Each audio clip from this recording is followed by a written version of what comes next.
You're listening to the free edition of the Start Teaching Guitar podcast, episode 62.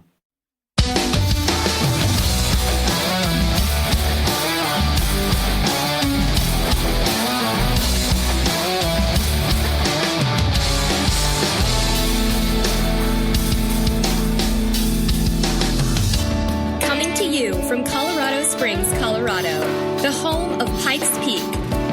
This is the Start Teaching Guitar podcast, a bi-weekly show dedicated to help you do music full-time and escape your day job through building a successful business teaching guitar. And here's your host, musician, guitar teacher, and small business coach, Donnie Scheck-Snyder. Hey, what's up, everybody? Welcome to the Start Teaching Guitar podcast. I'm your host, Donnie Scheck-Snyder, and I'm here to help you be more successful as a guitar teacher by attracting more new students, keeping your existing students from quitting, and getting paid what you're really worth. The topic we're going to talk about today is 5 ways your students can sabotage their guitar lessons. Guitar students can choose to quit taking lessons with you for several different reasons. Sometimes it's because of something you did or didn't do as a teacher. Sometimes it's just because life gets in the way. And sometimes it's because they do it to themselves and mess things up. In this episode, I'll get into 5 ways your students can sabotage their guitar lessons and what you can do to help prevent that from happening. If you can anticipate and help prevent some of these things with your students, you can improve your retention rates, help them become better guitar players, and even help them become better people. But first, today's episode is brought to you by Riff Master Pro. Being able to take a complicated piece of music and slow it down without changing the pitch is one of the most effective ways to figure out a song and teach it on the guitar. Riff Master Pro is a software tool that runs on Mac, Windows, and your iPhone or iPad, and it does exactly that. It takes your library of guitar music and turns it into a teaching tool to help your students learn better. It's almost like having some of the greatest guitar players of all time sitting in your teaching studio, showing your students how to play their most famous solos and riffs in slow motion, note by note. This cool software tool will help your students master any guitar solo, guitar riff, and the chords to any song faster than ever before. It'll help them improve their speed and technique through learning their favorite guitar solos, licks, or riffs note for note. It'll help them master difficult phrasing like never before, learn any song, including the lyrics, quickly, discover the magic of playing by ear, and transcribe the music of any song that they want to learn fast. Riff Master Pro will let you slow down any piece of music to a pace you can understand and play without changing the pitch. It works with all of the major audio file types, including MP3s and WAV files, and it even has a built-in looping feature that lets you easily repeat a phrase again and again until your students know it. It's also a great way to transpose a recording to a different key without having to retune your guitar or relearn the song. You can rip CDs directly into Riff Master Pro and even save your slowed down versions for later use in your other lessons. Just point your web browser to startteachingguitar.com/Riff Master Pro to learn more and to download a 10-day free trial of Riff Master Pro today. Now let's jump right into today's topic, 5 ways your students can sabotage their guitar lessons.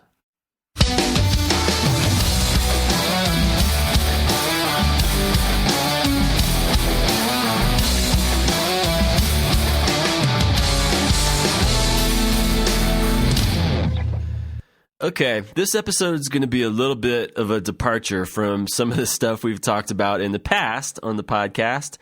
This is going to be interesting. Going to get into some, I don't know, not really psychology, but just some different hangups that we tend to have as humans that we carry over into other areas of our lives and into the relationships we have with people, including our guitar teachers. So these are things that everybody deals with that we're going to talk about in this episode. We all do things to screw ourselves up, and some of your students, they could be holding themselves back from success on the guitar by some of their attitudes and their beliefs and their thinking and things like that. So I'm going to talk about 5 ways that your students can sabotage their guitar lessons with you sometimes and not even realize that they're doing it. So maybe you've seen 1 or 2 of your students start to make some pretty good progress on the guitar. They start developing as a musician. They start seeing a little bit of success after a while.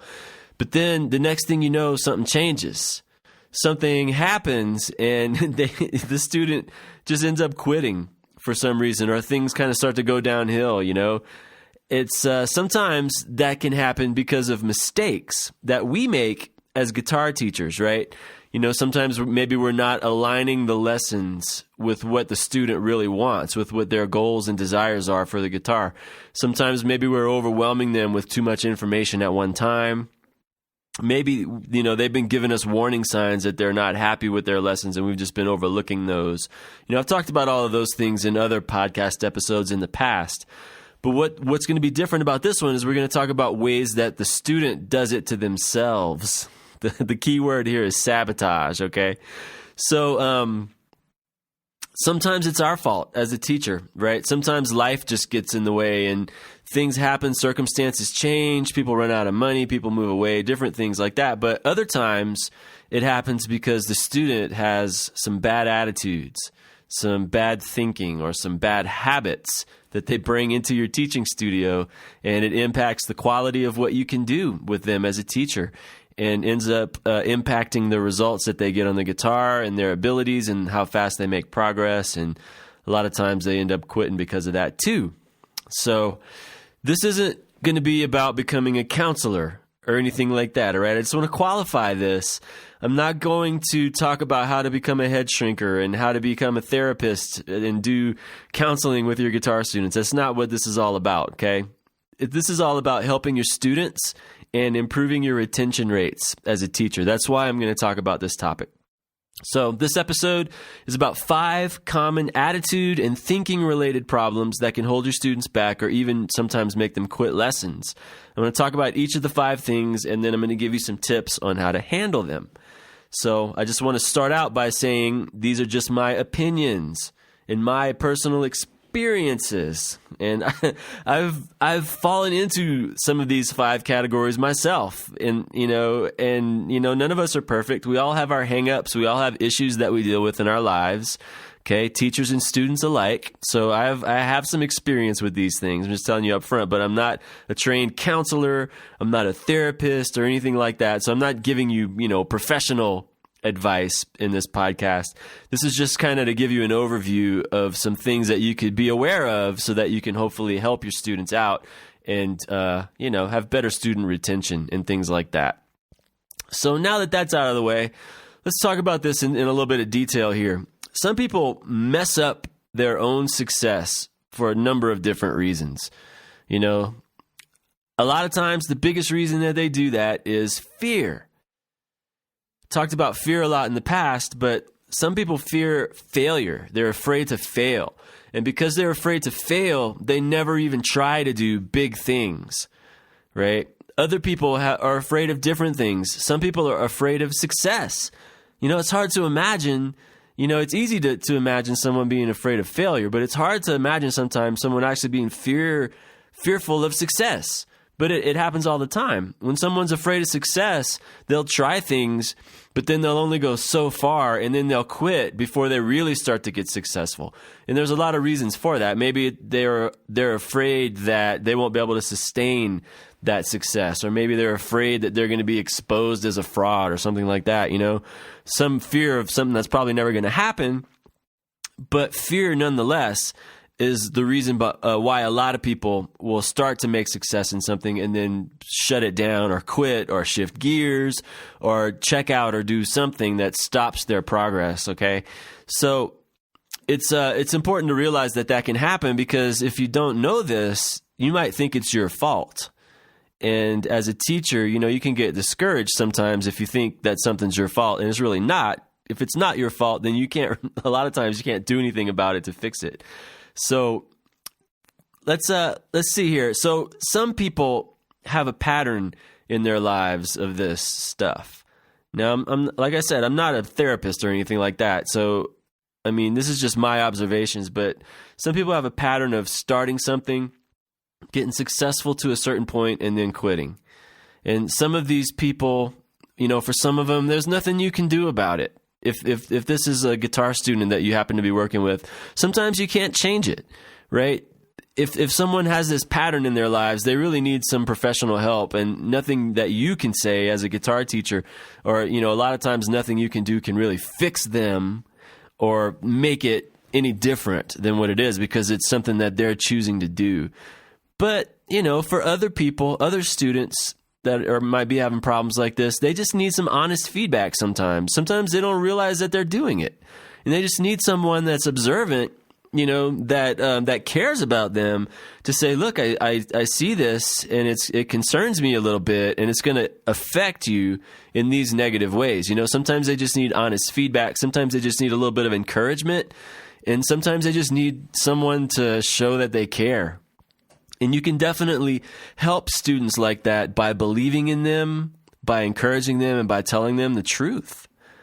A lot of us, we don't have anyone in our lives that will be direct with us and tell us the truth in love, right? Tell us the truth in a way that is in our best interest. Sometimes there's people that'll tell you the brutally honest truth that you, in a way that will hurt your feelings, but that's not what I'm talking about here. I'm talking about just being someone that cares enough to be direct and to point things out in someone's life that they may or may not be aware of. Okay, and if it impacts their lessons and it comes to your attention, that's something you can do as a teacher that would really help them out. So here's an example, not necessarily from teaching guitar, but from a musical situation that I was in. I was playing guitar with this guy. This was a while back, and it was kind of an intimidating situation, right? This was several years ago, but I was intimidated by the guy. He was a very successful musician in this particular genre, and I was playing with him on a regular basis, but I was afraid that I wasn't going to live up to his expectations. So I'm not going to name any names or give any specifics or anything like that. And that fear of displeasing him and messing up and making mistakes and things like that, it affected my performance when we would get up and play, and it made me tentative. It made me hold back, and I didn't play with all of my heart and play as good as I knew that I could. I was reserved in my playing, thinking that, okay, if I do that, if I play it safe, then I won't make mistakes and I won't disappoint this guy and I won't get thrown out of his band, right? I've learned a lot since then. And but what happened was, what makes this story relevant to our discussion here about sabotaging your own success, is that I didn't realize that I was sabotaging my success in this case. So after one of the times that we played together, he caught up with me when we were walking out, and he told me that I had a real opportunity here, that I could, I could really do well with the band, but that I needed to take advantage of that. And the words that he used were, "I need you to bring it." I need you to bring it.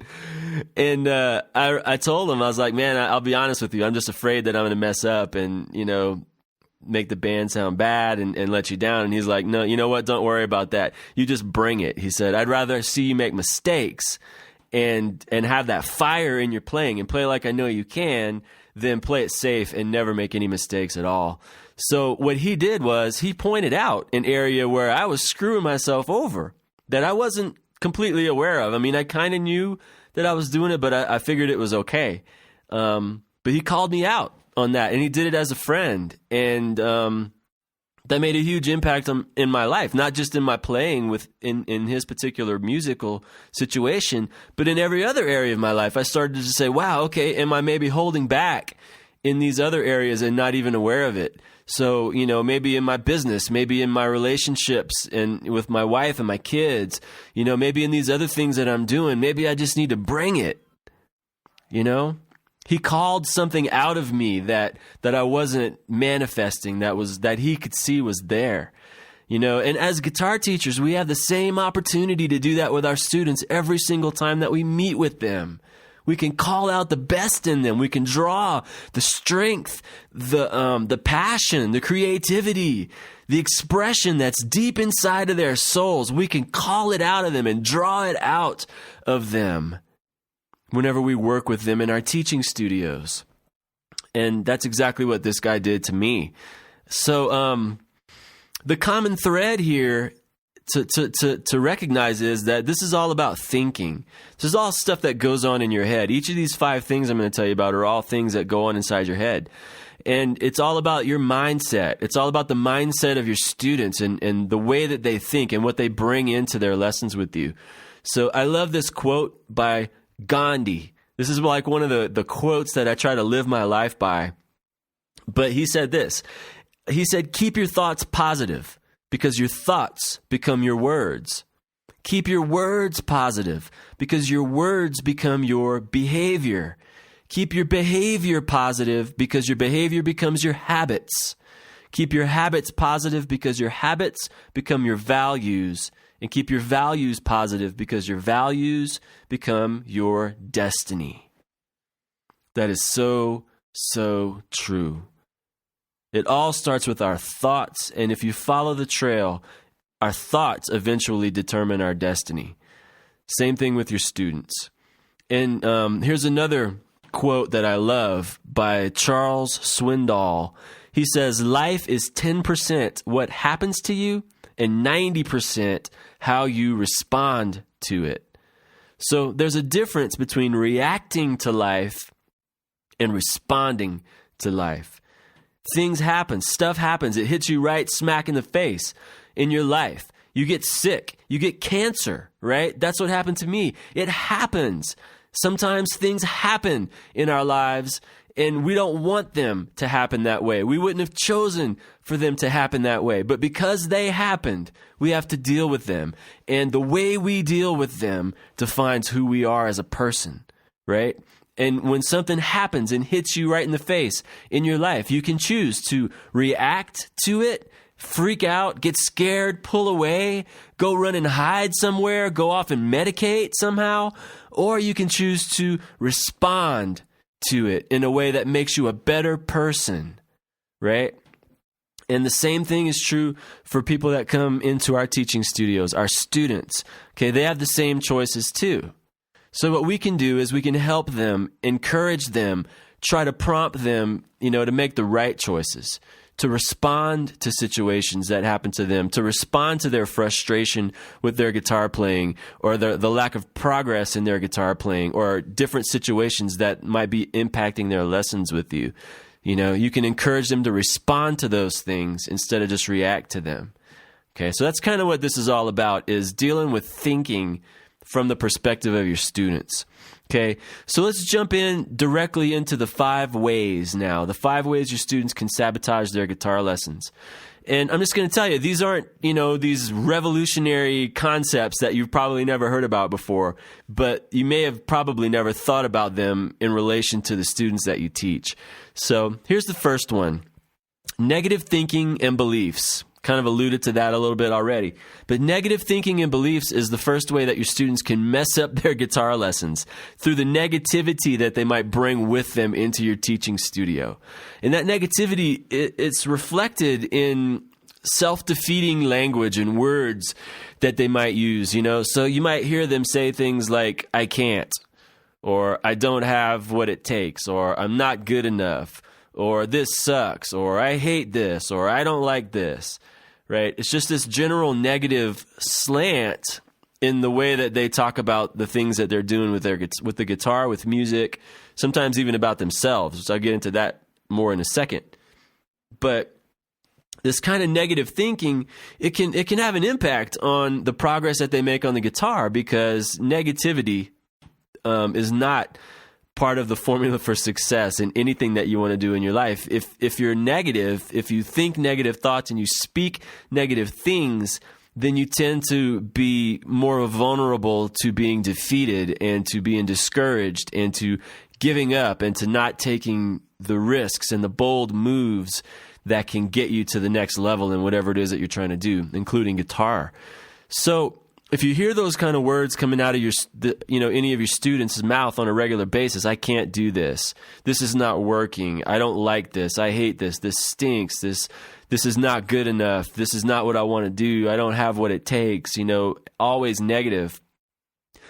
Then just realize that kind of, it's what in Alcoholics Anonymous, I think they call it stinking thinking, right? It comes, we pick up this stinking thinking. It kind of rubs off on us from the environment that we're in, right? We kind of catch it like a virus. And many times we're not even aware that we're acting and thinking that way. So it can come from family members that are negative. It could come from our friends. It can come from other people that we associate with.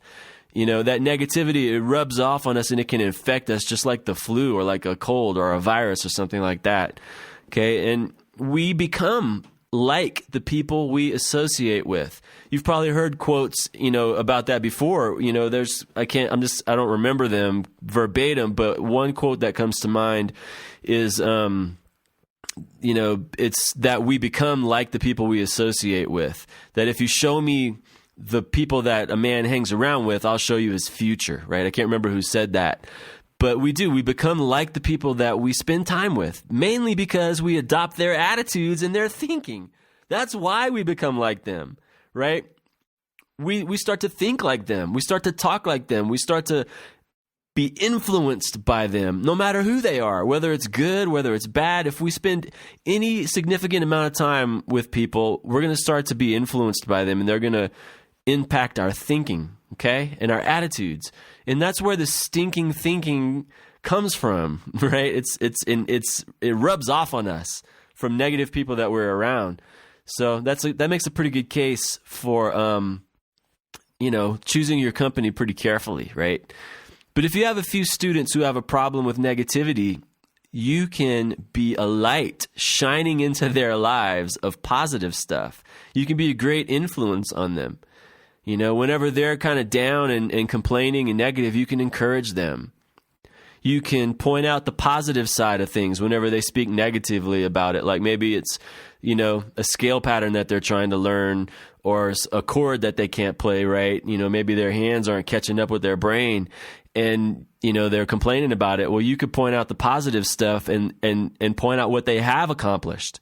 And bring a different perspective to the situation. You can influence them, okay? You're in an authority position as their guitar teacher, so you can be a positive influence on their lives and on their attitudes. Just like negative thinking and beliefs are caught, so are positive ones. So we catch each other's attitudes and thinking and beliefs, so you can influence your students for the better. If your studio is known as a positive place like that, where you empower people and you encourage people and you speak positive things to them, then people are going to want to spend more time there, because places like that in the world we live in today are few and far between, right? So I know that anytime I find a place where I can go and be in a positive environment that's uplifting and that builds me up, I want to spend as much time there as possible. So the same could be true for your students, but their negative thinking and beliefs are one way that they can kind of try to mess things up, sometimes without realizing it. And that's how you can counteract that and inject some positivity into the situation. The next way that students can sometimes sabotage their guitar lessons is through their low self-esteem. Sometimes people start things like taking guitar lessons because they really want to feel better about themselves, right? And I've dealt with some self-esteem issues in the past. It's like there's this empty hole inside of you, and nothing that you do seems to fill it up. It's like you try to find things that you can do to fill that empty hole, different hobbies you could participate in, different relationships with people sometimes, you can try to buy things and shove it in that empty hole inside your soul. You can try to fill it with food. There's all these different things that a lot of times can turn out to end up becoming addictions in your life, but it's all trying to fill up this emptiness that you feel inside, this empty hole. But you can't shove enough money in that hole to fill it up. You can't shove enough stuff in that hole to fill it up. You can't get enough praise and approval from other people to fill up that empty hole on the inside of you sometimes. So, that drives people to want to play music sometimes too. And, they wanted to start things like taking guitar lessons because it helps make them feel better about themselves. But the problem is, it doesn't work. So you might have a student that's got low self-esteem like this, and they start taking lessons with you, and then they realize after a month or 2 months or 3 months that it's just not doing it for them. It's not filling up that empty hole. So, they may want to move on and quit. But what this is, this self-esteem stuff, it starts out with negative beliefs about yourself and things like that, but it eventually, over time, it becomes the way that you see yourself and the way that you see the world. And you start to have this world view that's based on shame, right? You start thinking things about yourself like, I'm not worth it. You start making value judgments about yourself as a person, things that no one else would ever say about you that you say about yourself. You start thinking things like, maybe there's something wrong with me, okay? And this can be spoken, maybe, you have a few students that deal with this from time to time.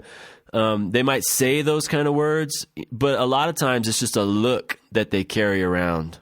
Right? It's just a mindset. It's a frame of mind that they have where they just feel subpar and less than and unworthy and unvalued and things like that. And that's all just based on shame. Someone told them some crap about them, probably when they were younger or something like that, and they believed it, even though it wasn't true. And now that's the basis of their outlook on life. It's really tragic, but it happens to so many people. I know because I'm one of them. It's happened to me, and it's taken a long time, a lot of years to unravel a lot of that garbage that's just based on lies that I believed, So maybe you can relate as a teacher, but you're definitely going to have students that come in that have self-esteem issues because it's rampant. It's like a disease in our culture today. So when a student has some shame issues like this, a lot of times that can really hold back their progress on the guitar too. I mean, they want to improve, but they honestly don't believe that they're worthy sometimes to be successful as a guitar player. And, fixing their shame and self-esteem issues, some of you might be hearing this and you might be like, oh my gosh, I don't want to teach anybody like this. I don't want to be in a situation where I have to deal with something like that, man. But, that's not something that you have the skills to do anyway. You can't fix that. You can't fix somebody's self-esteem. You can't take away their shame as a guitar teacher. You can't do that. That's something that they have to figure out how to do on their own. But you can help them in other ways, okay? All you can really do as a teacher is to tell them the truth about who they are. So if someone has issues of, self-worth and that kind of junk starts to surface in their lessons with you, you could tell them the truth. You can say things like, you do have the potential to be a great guitarist. You do have all the talent that you need to be successful with music. You have everything it takes to reach your goals on the guitar, which is the truth. It's so true. They do. They have what it takes. It's just their thinking that's holding them back, their beliefs that are holding them back. Tell them that they are worthy of success, that they do deserve to be happy and successful. Tell them that they have what it takes to be a great musician. They need to hear those words from someone that can tell them that and that they know is going to tell them the truth about it. Someone whose opinion matters. Okay, as their teacher, that's you. Okay, you can provide acceptance. You can provide validation in your lessons. You can give them praise and encouragement for the things they do well. All of those things will help them to have better self-esteem. Okay, your studio can be an environment where they can feel healthy and good about themselves whenever they come. And you know what? That makes for pretty good student retention too, for the same reasons I mentioned before. Anytime I go someplace, I find a place that makes me feel better about myself and who I am and what I'm doing. I want to spend as much time there as I can. Okay? So if you can provide that encouragement, that acceptance, that validation that they're looking for as a teacher. And a lot of times it's just telling them, it's just pointing out the things that they're doing right and telling them how cool they are, right? They're going to want to stick around. They're going to want to keep working with you because they're going to want more and more of that. It's like oxygen to people with low self-esteem, right? So, like I said, you can't fix them. You can't make all their problems go away, but you can make things a little bit better for them, by being a shining light into their lives whenever they're in lessons with you. So, that's not what you get paid for, but it adds a tremendous amount of value to your lessons as a guitar teacher. So the third way, I should say, students can sabotage their lessons is by having a lack of vision and direction for what they want to do on the guitar. Sometimes your students might just be confused and overwhelmed. Maybe they've been studying for a while, or maybe they're new at it, and they don't really have a good, clear grasp on what the path is, what the plan is, what lies ahead for them as a guitar player. Learning the guitar, it's a big undertaking, especially if you're serious about it. There's a lot of stuff to learn, a lot of different pieces of the puzzle, and it takes time, and it takes dedication, and it takes hard work to put all of those pieces together. And if they don't have a good view of, where they want to go with the guitar, a lot of times they'll get discouraged and, they can, end up quitting, right?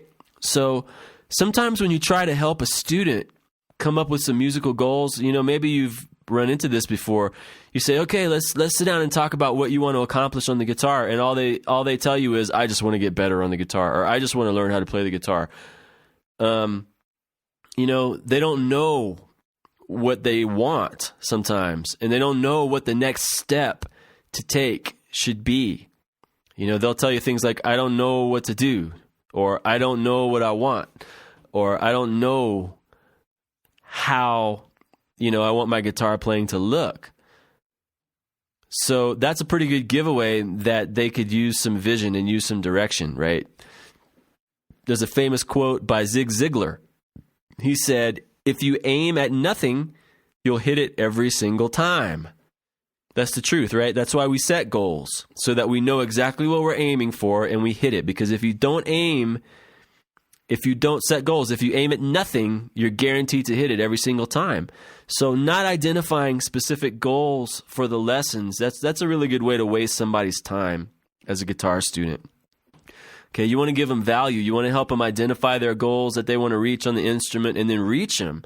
So they need to have a target that they're working towards, something that they're shooting for that is going to give them a payback for all of the time and work and money and effort that they're putting into learning the guitar. That's what we call results. Okay, they need to, at some point, identify and see some specific results that shows that this has not been a waste of their time. Okay, give them some goals to aim at. But as their teacher, right, you're in a good position to help them with this. You're actually in a great position. You can help them. You can see the big picture, right, that they can't see. A lot of times they don't see all the pieces of the puzzle, but you've been down this road. You can see the big picture, and you know what lies ahead for them. You know the steps that they're going to have to take to get to where they want to be on the guitar. You can help them chart the course they need to follow to become the guitar player that they want to be. So if a student seems to lack focus and direction, they're not really motivated, they don't seem to, be excited about learning and playing and the new things that you're trying to teach them, they just don't seem to have any focus and direction, then spend some lesson time helping them to drill down into exactly what it is that they want to learn and what they want to do and what kind of guitar player they want to become. Okay? They're going to already have some kind of motivation about why they want to learn guitar. Because they started taking lessons in the first place. So there's got to be some reason why they want to be a guitar player, even if they can't really verbalize it. So what you can do is you can help them uncover that reason and then give them some goals that are going to help them to achieve that. Okay? And that's the way that you deal with that specific situation. Because if you don't help them find that vision and direction, they're going to get distracted and they're going to end up giving up. It's just not going to work out for them. So by helping them as a teacher, then you can do that, and then hopefully they'll stay, right? So number 4, the fourth way that students can sometimes sabotage their lessons is just general lack of motivation. Sometimes you'll have a student that just seems to be kind of lazy, right? I know a lot of the students that we end up teaching seem to be lazy. They just don't want to put in the work. They don't practice. They don't show up on time. They cancel. They don't put the effort in, and when you ask them about it, they're just like, I just didn't feel like it, or I'm just so busy, whatever their reasons are, whatever their excuses are. It just seems like they really don't want to be there, in the guitar lessons, but they still show up. So there could be a few different reasons for that, right? They could be lazy. Like I mentioned before, they just don't work hard at anything, or maybe they're just tired. Maybe they have a lot going on. Maybe they're distracted. A lot of problems, especially in the United States, I'm sure this is true in other countries too, but a lot of people are really overcommitted and just have so many things going on. That's a common problem with kids and teenagers. They have soccer practice, they have school, they have all these clubs that they're in, they have things that they do with their friends, all these activities, and then when you have all of that stuff going on, a lot of times playing the guitar and learning your guitar and doing your assignments from your guitar lessons, that just kind of gets pushed to the bottom of the pile. Maybe mom and dad are forcing them to learn the guitar, and they're really not as interested in being a guitar player as mom and dad are interested in them becoming one, right? That's always a bad situation because it's really hard to motivate someone that doesn't really want to be there, that they're being forced to be there, and that might be a good conversation to have with that parent and say, look, I know that you want them to learn how to play the guitar, but they just don't really seem interested in this. Maybe it's not for them. Anyway, that's neither here nor there. But maybe really this student that seems to lack motivation, maybe they just need to catch a fresh vision of what learning the guitar can do for them. Maybe you just need to help paint a picture for them of what kind of things they could do with their guitar skills to kind of light that fire again. But as a teacher, what you could do is you could try to figure out what's going on here. Why do they lack motivation? And, the way you can help them to regain it is to ask what made them want to sign up for lessons in the first place. Why did you want to do this? Why are you here? If you can identify that original desire and kind of rekindle that, sometimes you can turn things around for a student like this that lacks motivation. Another question you can ask and try to answer is, what do they like about their lessons? If you know what they really enjoy about their lessons, maybe you can incorporate more of that kind of stuff to make it more enjoyable for them. Also, you probably want to know, what do they dislike? What are the things that are boring them and that they're just not having any fun with in the lessons? You can then do less of those things, right? You can kind of tailor it to what they really need and want. Sometimes, though, there's nothing you can do to change the situation. Sometimes it's inevitable. They're just not into this and they're probably not going to stick around. And that's okay. It's not for everyone. You shouldn't expect 100% of your students to stay with you their entire lives. People come and go. But, at least you can try to understand the reason for it better because, you don't want to blame yourself. Like I mentioned before, it may not be anything that you are doing at all. It might totally be that this person has too many irons in the fire and, they don't have the time or the headspace to devote to learning guitar. Well, okay, then they need to make a choice. They need to probably give something up. And if it's guitar, then that's just the way it is. But at least you'll understand what's going on and you'll know that it's not your fault as a teacher and that you've done everything you can. Okay. And then the last thing, this is a particular pet peeve of mine. The last way that students can kind of sabotage their guitar lessons is with a unhealthy mindset of competition, right? That competitive mindset. Now, there's nothing wrong with healthy competition, where it's all good natured and you're really just trying to, kind of outdo each other and both be the best that you can be, but competition a lot of the time is unhealthy when it comes to things like this. This last way that your students can mess up their lessons is having this attitude of unhealthy competition. And I've been this kind of student before, right? So I know a little bit about it, and I've seen it in other people. They do everything that you ask them to do, but a lot of times it doesn't seem to be for the right reasons. You know, something seems to be driving them to play the guitar and to practice and to get better on the instrument, but it just doesn't seem to be a healthy thing. It doesn't seem like they're doing it for the right reason. And sometimes they'll give it away by saying things like, oh, this guitar player is the best in the world. You know, this guitar player over here is the fastest, you know, like he's the best because he's the fastest, right? Or they'll say things like, that guitar player sucks. He stinks on the guitar. He's, you know, and here's this, you know, this person that's a pro level player that's actually, you know, probably 100 times better than the student that's criticizing them. But, oh, that person sucks, right? Or, oh, that style of music is crap.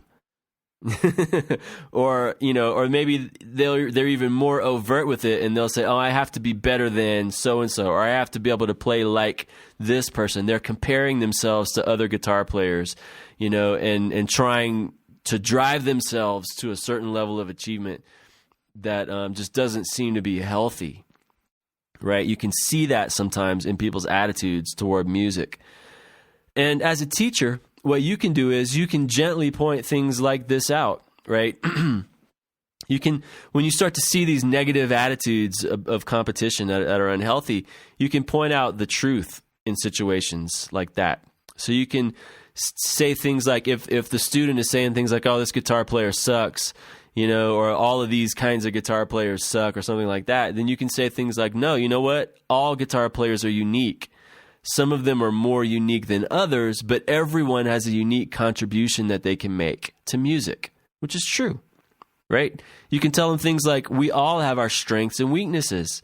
Some guitar players are better than others in some areas. Some are weaker than others in some areas. Everyone has things that they're good at and bad at, and our strengths and weaknesses are all part of the mix, right? It's part of who we are.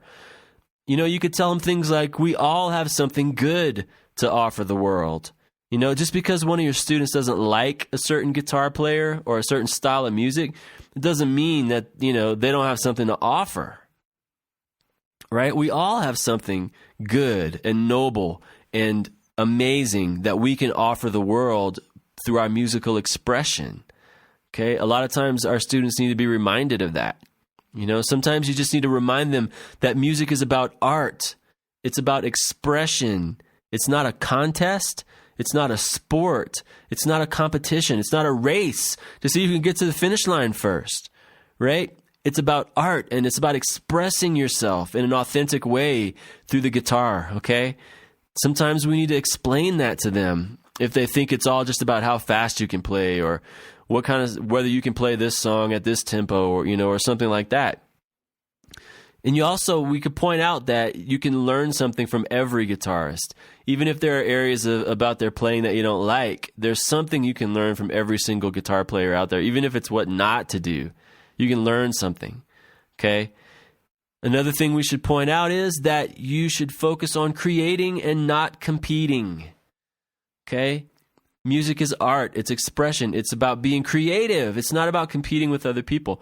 So reinforce those values in your guitar lessons. Communicate them to your students. And anytime they come up with some unhealthy, negative, competitive thing, you know, refute that. Please. We have enough guitar players out there in the world today that have bad attitudes and, you know, they have this gunslinger mentality. So instead of creating gunslingers, you know, in our teaching studios, let's create artists. Let's create people that create, you know, beautiful music that makes the world a better place and that can work together with other people with respect, right? So beneath all of this, though, you know, I used to have this attitude when I was a much younger person, a much younger guitar player, and I picked up a lot of this from music stores I used to hang around with, other musicians that I used to hang around with, from guitar magazines, you know, and it was a way to cover up for my own insecurities, is what I'm trying to say. Okay? Beneath all of this can be some deep insecurities and the need for approval. And the cool thing is, as a teacher, that you can give a student like this the approval that they're looking for, and you can also speak the truth to them. Then they don't have to criticize other people, or they don't have to compete to try to earn that approval, or feel like that making themselves look better than someone else is going to give them the approval that they need. Okay? So with your students that deal with this, let them know when they're doing well. And when it's appropriate, point out gently that they don't have to compete, that they can create instead, right? So what you're doing is you're helping them to see that this whole thing is a process, right? Learning the guitar is a journey.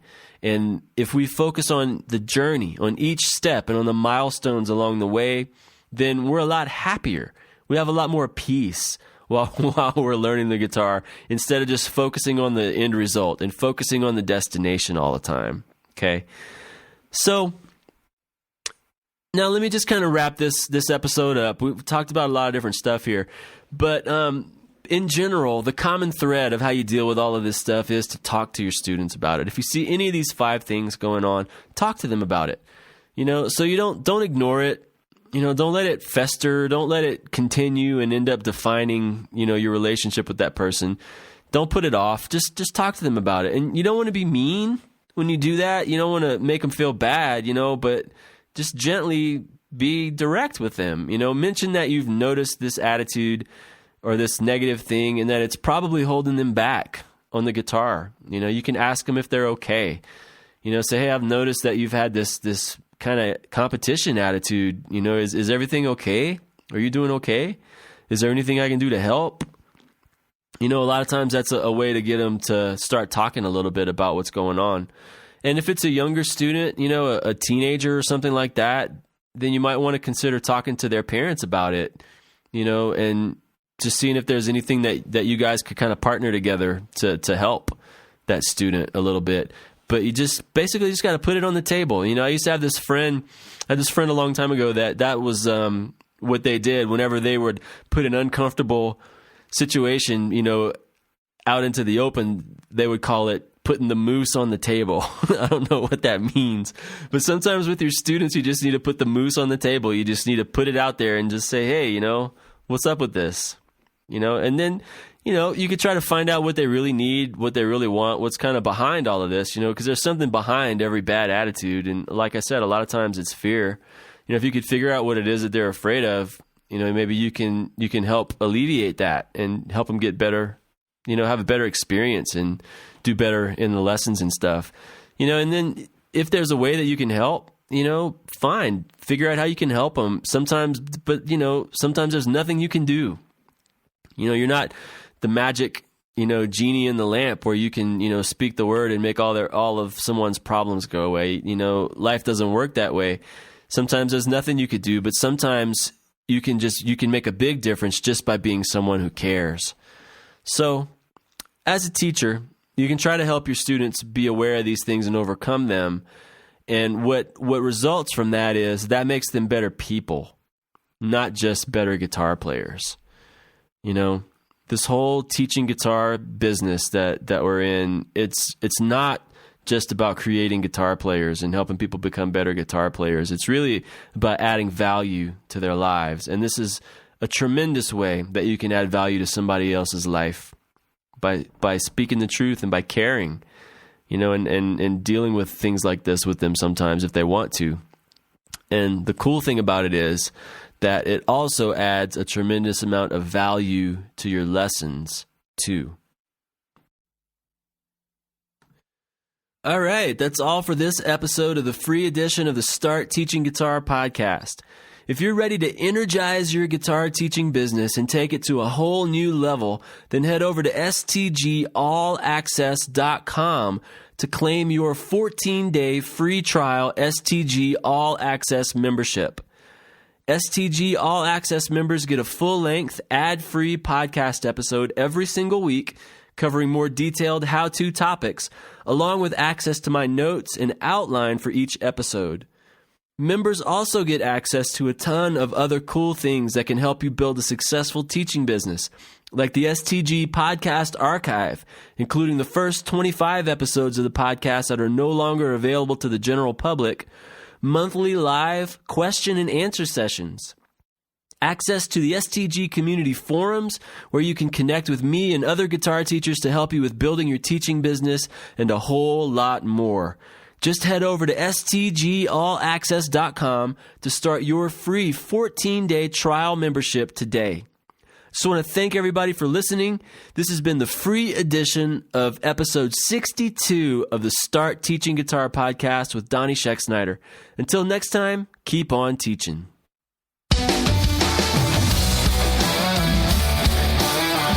Thanks for listening to the Start Teaching Guitar podcast with Donnie Scheck-Snyder.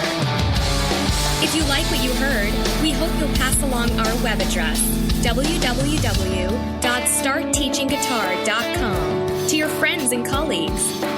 Be sure to check out the podcast page on our website to listen to previous episodes of the show.